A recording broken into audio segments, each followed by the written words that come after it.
dari mulai kekerasan yang itu terjadi, kemudian pelaku kekerasan merasa menyesal, pelaku kekerasan selanjutnya akan meminta maaf kepada korban, kemudian korban akan berharap lagi kepada pelaku. Mungkin next time dia tidak akan melakukan.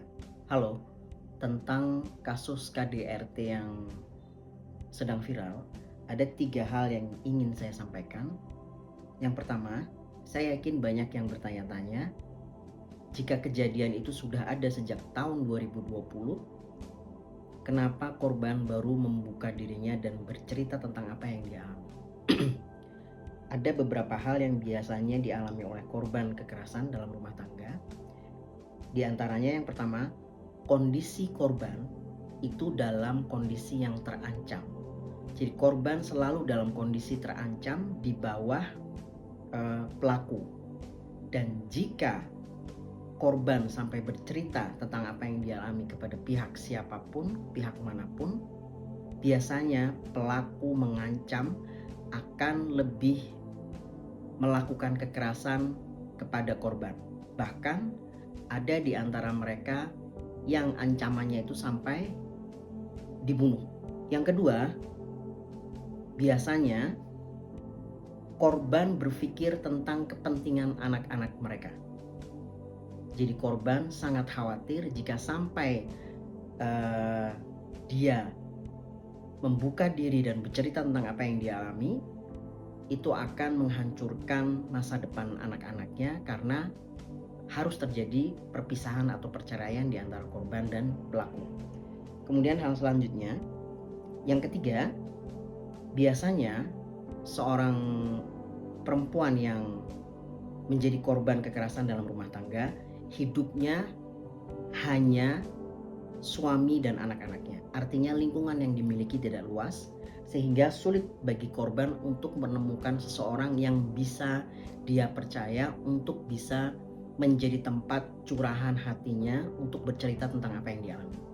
Kemudian yang keempat, hubungan dengan kekerasan biasanya memiliki cycle yang khusus, di mana situasi bergerak dari mulai kekerasan yang itu terjadi, kemudian pelaku kekerasan merasa menyesal, pelaku kekerasan selanjutnya akan meminta maaf kepada korban, kemudian korban akan berharap lagi kepada pelaku. Mungkin next time dia tidak akan melakukan. Mungkin ini yang terakhir. Nah, cycle ini membuat korban terus ada dalam situasi yang sebenarnya sama, berputar di satu titik, dan tanpa disadari biasanya situasi yang dialami sudah berjalan sangat lama, bahkan bertahun-tahun, tanpa disadari oleh si korban. Yang kelima, biasanya semakin lama korban berada dalam hubungan dengan kekerasan ini, korban semakin memiliki rasa pesimis bahwa apa yang dialami bisa dia ceritakan kepada orang lain dan bisa dipercaya oleh orang lain. Yang keenam, salah satu sebab yang membuat korban sulit untuk menemukan seseorang yang bisa dia percayai itu karena profil pelaku biasanya di depan lingkungan sekelilingnya adalah laki-laki yang baik, laki-laki yang sopan, dan sama sekali tidak menampakkan sifat laki-laki yang memiliki sikap yang memakai kekerasan. Sehingga korban akan berpikir, siapa yang bakal percaya dengan apa yang aku ceritakan? Karena semua yang dilihat oleh orang-orang, yang dilihat oleh orang lain adalah berkebalikan dari apa yang dia alami. Kemudian yang terakhir yang biasanya dirasakan oleh korban sehingga sulit untuk bisa bercerita atau membuka diri adalah jika sampai perceraian atau perpisahan terjadi, itu merupakan aib. Konsep sosial kita mengajarkan jika seseorang itu sampai berpisah pada saat sudah menikah, itu adalah sebuah aib. Itu pun menjadi beban bagi korban yang kemudian akan membuat korban sulit memutuskan untuk membuka diri dan bercerita tentang apa yang dialami bersama pasangannya. Nah, poin yang kedua yang ingin saya sampaikan, hati-hati. Meskipun masalah sudah masuk ke ranah hukum, karena kelelahan yang dialami sudah luar biasa dan biasanya korban tidak memiliki support yang cukup, keputusan korban bisa tiba-tiba berbalik 180 derajat, kemudian memaafkan pelaku.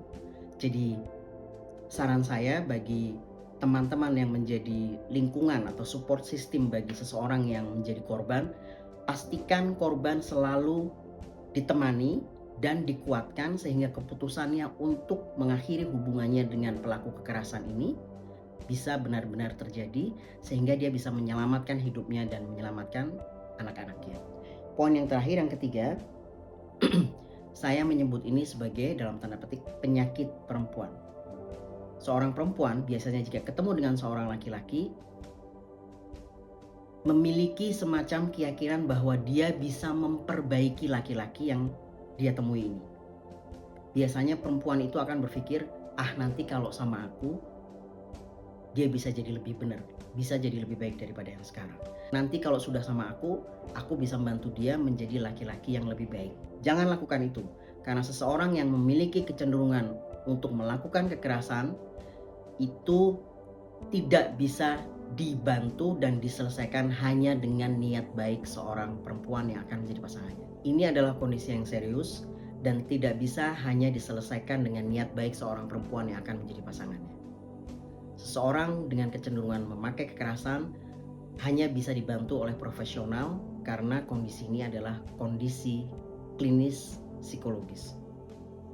Pesan saya, berhati-hatilah saat memilih pasangan dan jangan tertipu oleh penampilan atau status atau apapun, dan berusahalah gali lebih dalam seperti apa karakter orang yang akan Anda pilih. Doa saya untuk teman-teman semua, semoga bermanfaat.